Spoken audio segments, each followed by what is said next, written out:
Meu nome é Marcelo, sou da capital de São Paulo, tenho 52 anos, 2 filhos.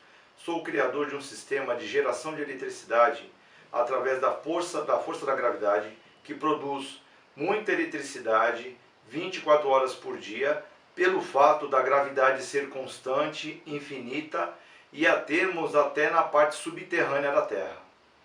O equipamento funciona da seguinte maneira: vamos considerar que é uma imensa corrente interligada com diversos elos dessa corrente.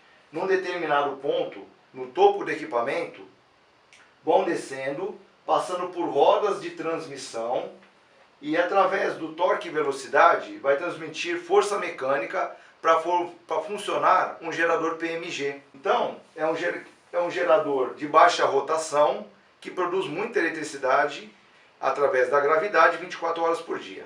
No processo de subida, é através de rodas pendulares. Aqui um pequeno exemplo de uma roda pendular.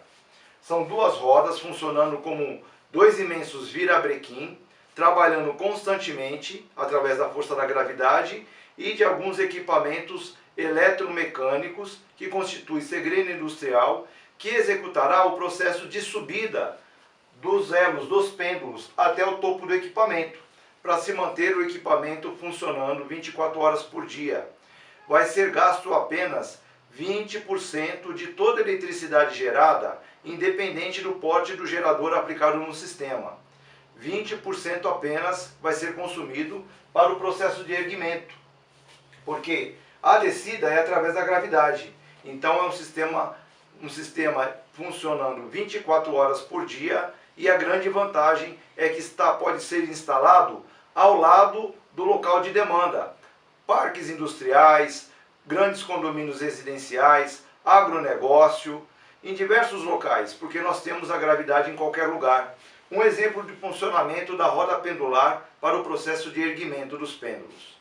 50% do giro vai ser através de um processo exclusivo e patenteado num conjunto de equipamentos, que fará a roda girar em 50%, elevando o pêndulo nela e já elevando o pêndulo que está contido na roda e juntamente uns pêndulos até o topo do equipamento.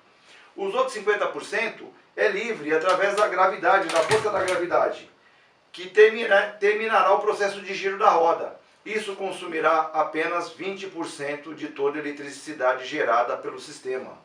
Em cálculos, tendo como referência um gerador de 300 kW, o equipamento vai produzir, já deduzindo os 20% para funcionamento constante do sistema, 86,4 megawatts em uma hora. Em um dia é produzido, através de um gerador de 300 kW, 2.073 megawatts em 24 horas. Calculados aproximadamente pelo preço de mercado do comércio de eletricidade, 2.073 vezes R$ 163 em produção em valor, em reais, dá ao final do dia, em 24 horas de produção, R$ 337.996 de produção livre, já deduzido os 20% da margem para o funcionamento do equipamento. Para um equipamento maior, os valores aumentarão. Isso é o sistema de funcionamento através da força da gravidade da empresa Watts Machine. Obrigado pela atenção.